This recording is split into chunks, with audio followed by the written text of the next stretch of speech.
Cooking is a life skill that I've always tried to instill in my little ones. And as far as I'm concerned, you're never too young to learn how to get your hands messy in the kitchen. Got it? Both hands. Both hands, bud. In this class, we are going to hang out with some of my favorite little people. Pretty good, isn't it? This is my best part. I am no parenting expert, but I do know that cooking with kids helps create healthy, lifelong habits in the kitchen. Okay, we're gonna make onigiri. Coconut waffles here. This is a great gluten-free option. A baked penne and a clam-based meatball. Mix those up.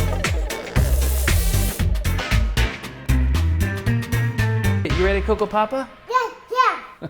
That's what I like to hear, buddy.